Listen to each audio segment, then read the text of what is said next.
สบายดีพี่น้องสบายดีเบิร์ดทุกคนเด้อวันนี้มาพบกันที่เก่าเนาะกับบิ๊กซีบาวเกษตร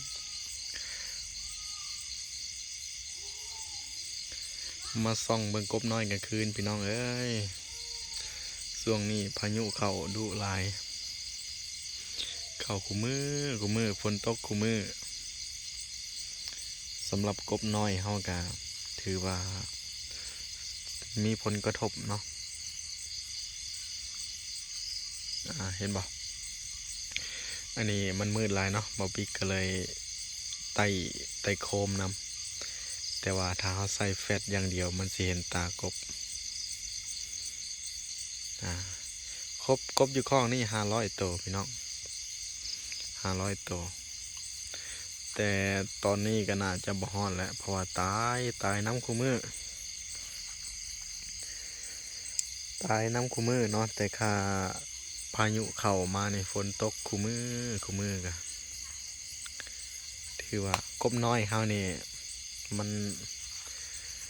ทนบ่ได้เนาะสภาพที่ว่าฝนตกทุกมื้อคือบ่ได้หมายความว่าตกทุกมื้อเนาะคือแต่ละมื้อนะค่อนข้างว่าสิตกเบิดมื้อเลยเนาะหยุดน้อยเดียวแล้วก็ตกต่อหยุดน้อยเดียวแล้วก็ตกต่อแต่ส่งผลให้กบน้อยเฮานี่ตายเด้อพี่น้องนะตายบ่ฮู้ว่าฟาร์มใดเป็นคือกันแน่บ่สำหรับอยู่ฟาร์มเฮานี่โอ้ตายหลายช่วงนี้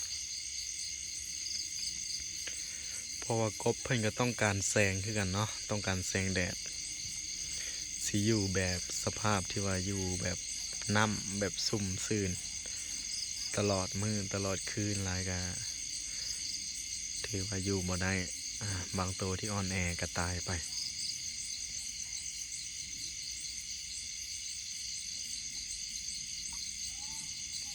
คือ4-5 มื้อมานี่โอ้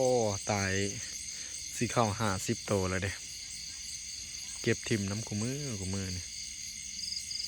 ตายเบิดเป็น50 ตัวแล้วกบยังน้อยยังบ่ทัน2 นิ้วซ้ำอันนี้เบาบิ๊กคิดว่าสิเลี้ยงไว้กินยามแรงเนาะเพราะว่าเลี้ยงกบน้อยช่วงนี้ถือว่าลงกบใหม่เนาะลงกบน้อยใหม่ช่วงนี้ก็เลี้ยงไปอีก2 เดือน3 เดือนก็ถึกตกฮอดยามหนาวพอดีเนาะตกฮอดยามหนาวเดือน1เดือน2ถ้าตกฮอดยามหนาวแล้วกบเฮาสิบ่กินอาหารเด้เพราะว่ายามหนาวนี่เป็นช่วงเวลาของกบเข้าเบ้าเนาะมันเฮาเอิ้นกบเข้าเบ้าดังนั้นกบเข้าเบ้าแล้วมันสิบ่กินอาหารจึงเป็นช่วงระยะเวลาที่ว่ามันจะซอยให้เฮาลดต้นทุนได้หลายเนาะอันนี้บ่ว่าสิเลี้ยงขายก็ได้เนาะถ้าท่านใดที่ว่าวางแผนอยากเลี้ยงกบขายยามแล้งแนะนำให้เลี้ยงประมาณเดือน10เดือน10เนาะเดือน11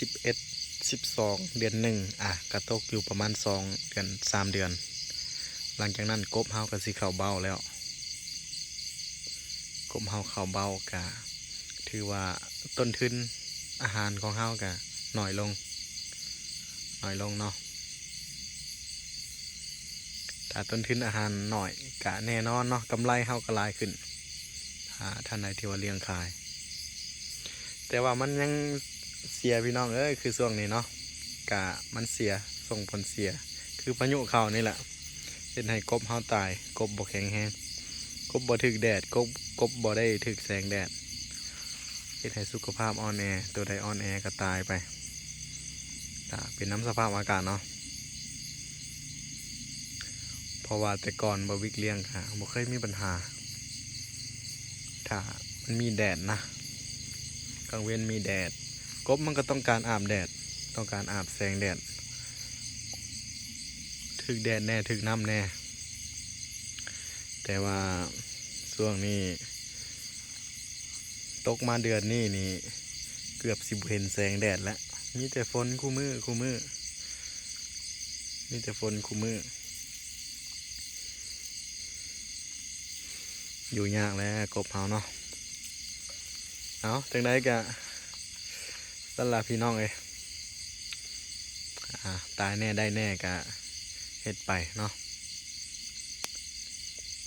เพราะว่าเฮากะกำหนดบ่ได้ฟ้าดินเพิ่น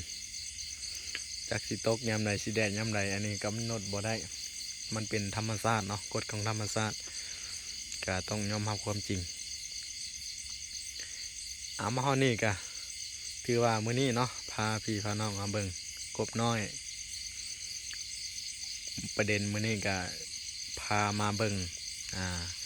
พามาแนะนำเนาะพามาทำความเข้าใจกบน้อยถ้าถึกฝนหลายเกินไปก็ส่งผลให้กบน้อยตายเนาะพี่น้องเนาะกบน้อยตายหลายถ้าแดดกับบุ้ยปัญหาดอกคือบะบิกวาวมาล่ะ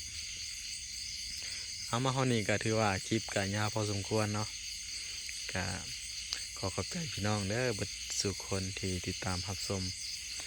ทุกๆคลิปที่บะบิกเห็นมาตอนนี้ก็ทางช่อง YouTube ก็ใกล้สิผ่านกดแล้วก็ต้องขอบใจพี่น้องเบิดสู่คนนั่นแหละที่คอยสนับสนุนติดตามซอยเบิ่งคลิปเนาะซอยเบิ่งคลิปซอยกดไลค์กดแชร์กดติดตามก็ขอบใจเบิดทุกคนเอาสำหรับคลิปนี้ก็ขอจบไว้สำนี้เนาะพี่น้องเนาะไว้พอกันคลิปหน้า